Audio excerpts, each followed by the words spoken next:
Hello everyone, I am Dr. Mahima Upadhyay from the Gynae and Fertility Clinic, Anuram Healthcare, Agra. अब festive season शुरू हो गया है, नवरात्रा शुरू हो गए हैं, फिर उसके बाद करवा चौथ है, दिवाली है। तो अब बहुत इंपॉर्टेंट क्वेश्चंस आने लगे हैं प्रेग्नेंट फीमेल्स के कि हम फास्ट कर सकते हैं कि नहीं, नवरात्रा में हमें फास्ट करना चाहिए, क्या हम करवा चौथ का फास्ट कर सकते हैं।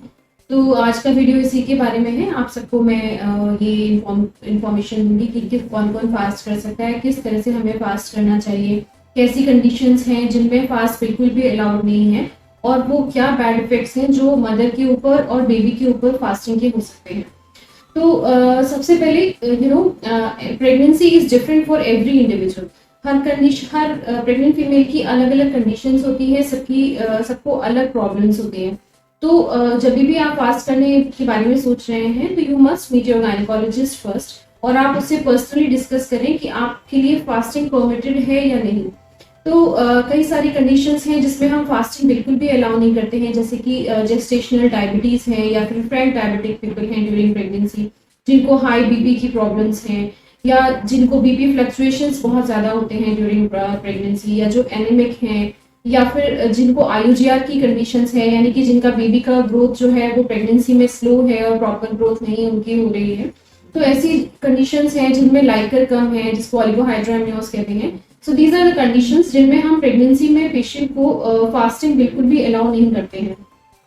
तो इसके अलावा अगर कुछ बाकी की जो फीमेल्स हैं, अगर हम उनको फास्टिंग अलाउ करते हैं तो फास्टिंग करने के क्या तरीके हैं, कैसे वो फास्ट कर सकती है। तो इसमें कुछ बातें हैं जिनको बहुत इंपॉर्टेंटली आपको ध्यान रखना है।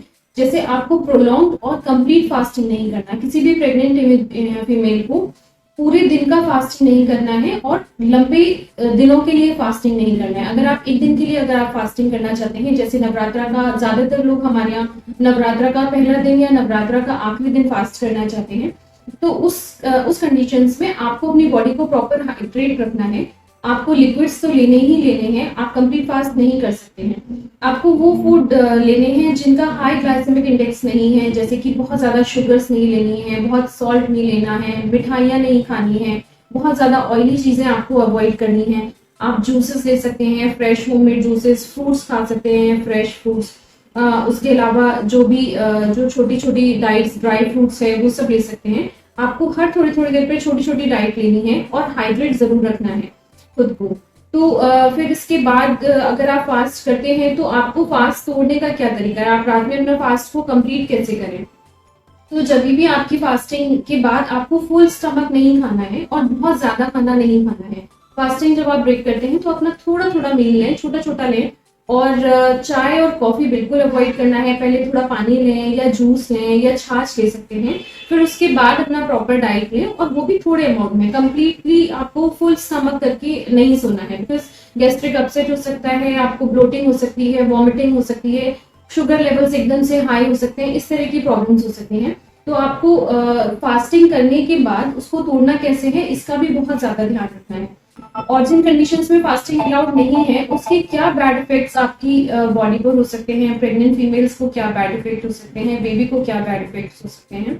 जैसे मदर को फेंटिंग एपिसोड्स हो सकते हैं, शुगर लेवल्स फ्लक्चुएट हो सकती हैं, कभी एकदम से लो शुगर हो सकती है, बीपी फ्लक्चुएट हो सकता है, बीपी लेवल्स फॉल कर सकते हैं, या वॉमिटिंग हो सकती है, हेडेक हो सकता है।